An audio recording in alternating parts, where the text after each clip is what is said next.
ओम शांताकारं भुजगशयनं पद्मनाभं सुरेशं विश्वधारं गगनसदृशं मेघवर्णं शुभंगं लक्ष्मीकान्तं कमलनयनं योगविधान्यगम्यं वंदे विष्णुं भवभयहरं सर्वलोकैकनाथम।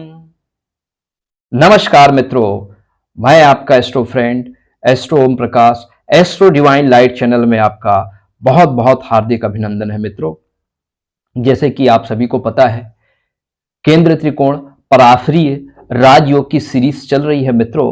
आज उसी श्रृंखला का आज हम तीसरा भाग आज आपके सामने हम प्रस्तुत करने जा रहे हैं। आज हम नवम भाव के स्वामी नवमेश और चतुर्थ भाव के स्वामी चतुर्थेश की युति से केंद्र स्थान में और त्रिकोण स्थान में जो बनने वाले राजयोग है, आज उसी राजयोग के बारे में आज हम डिस्कस करने जा रहे हैं मित्रों। चलिए, अगर अभी अभी आप हमारे चैनल में जुड़े हैं मित्रों, तो हमारे चैनल को लाइक करिए, शेयर करिए, सब्सक्राइब करिए मित्रों। चलिए, एक बार पुनः बहुत बहुत आप सबका हार्दिक अभिनंदन है मित्रों। चलिए, मेष लगन की कुंडली में नवम भाव के स्वामी गुरु और चतुर्थ भाव के स्वामी चंद्रमा जब दोनों एक साथ बैठे हो केंद्र स्थानों में, त्रिकोण स्थान में या कुंडली के किसी भी भाव में, जी हां मित्रों, अगर चंद्रमा और गुरु अगर मेष लगन की कुंडली के किसी भी भाव में अगर वो बैठे हो तो ये गज केसरी योग बनाते हैं मित्रों। यदि ये केंद्र और त्रिकोण भाव में अगर ये बैठ जाए तो ये गज केसरी योग के अत्यंत शुभ फल प्रदान करते हैं। गज केसरी योग क्या है मित्रों? जब चंद्रमा से गुरु केंद्र में हो या गुरु से चंद्रमा केंद्र में हो या चंद्रमा और गुरु एक साथ हो केंद्र स्थानों में, तो इस तरह से जो दृष्टि संबंध होता है या युति होती है मित्रों, उसको हम बोलते हैं गज केसरी योग। गज मतलब होता है हाथी और केसरी मतलब होता है शेर। तो हाथी और शेर किसके पास होता है मित्रों? हाथी और शेर जो है वो राजा के पास होता है।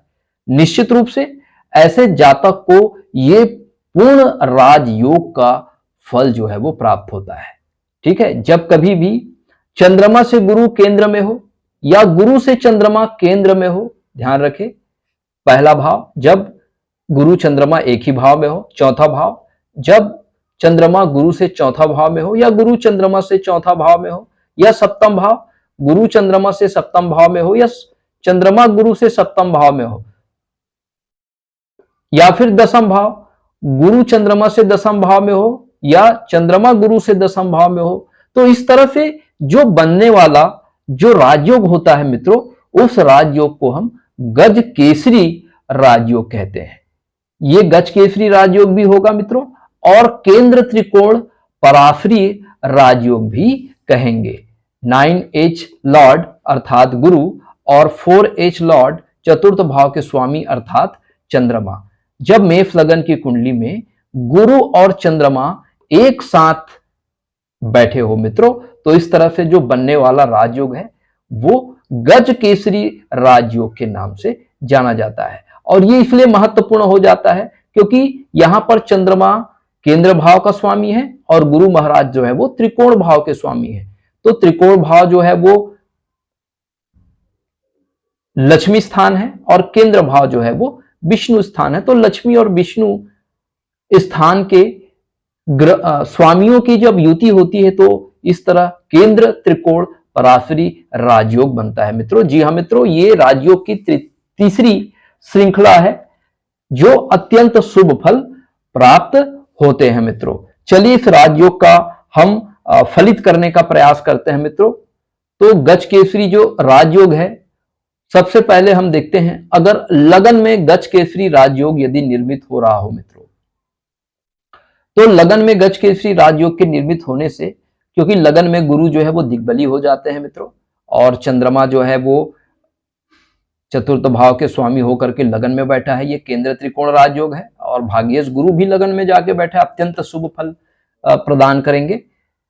ऐसा जातक जो होगा वो राजा तुल्य होगा, क्योंकि राजयोग में सम्मिलित जितने भी ग्रह होते हैं मित्रों, उन ग्रहों के कारकत्वों में वृद्धि हो जाती है और साथ ही साथ उन भावों के भी कारकत्वों में वृद्धि हो जाएगी। जैसे कि ये नवम भाव है, तो नवम भाव से जितने कारकत्वों का हम विचार करते हैं, ठीक है, उनमें वृद्धि हो जाएगी। चतुर्थ भाव से संबंधित जितने कारकत्वों का हम विचार करते हैं, उनमें भी वृद्धि हो जाएगी मित्रों।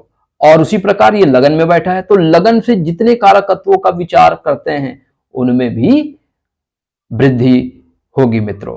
तो लगन से हम क्या क्या विचार करते हैं? लगन से हम अपना चरित्र का विचार करते हैं, तो जातक क्या होगा? उच्च चरित्रवान होगा। दूसरा चीज, लगन से हम क्या विचार करते हैं? लगन से हम अपना मान सम्मान पद प्रतिष्ठा का विचार करते हैं, तो जातक जहां भी जाएगा उसको मान सम्मान पद प्रतिष्ठा की प्राप्ति होगी, क्योंकि गुरु ज्ञान का कारक होता है और चंद्रमा जो है वो हमारा मन।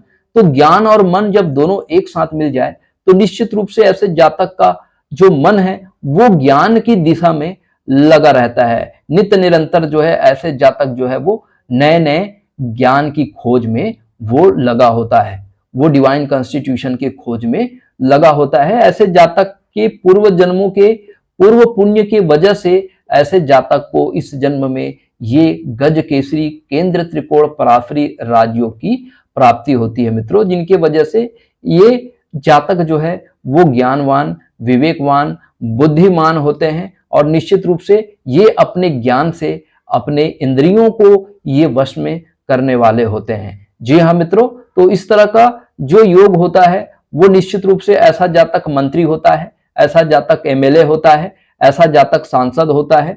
जी हाँ मित्रों, और चतुर्थ भाव से हम जनता का भी विचार करते हैं, तो ये जनता के लोकप्रिय राजनेता होते हैं, इनको मान सम्मान की प्राप्ति होती है। ऐसे जातक को पैतृक संपत्ति से जुड़कर भी ये फायदा इनको प्राप्त होता है, पैतृक संपत्ति से ऐसे जातक को लाभ प्राप्त होता है।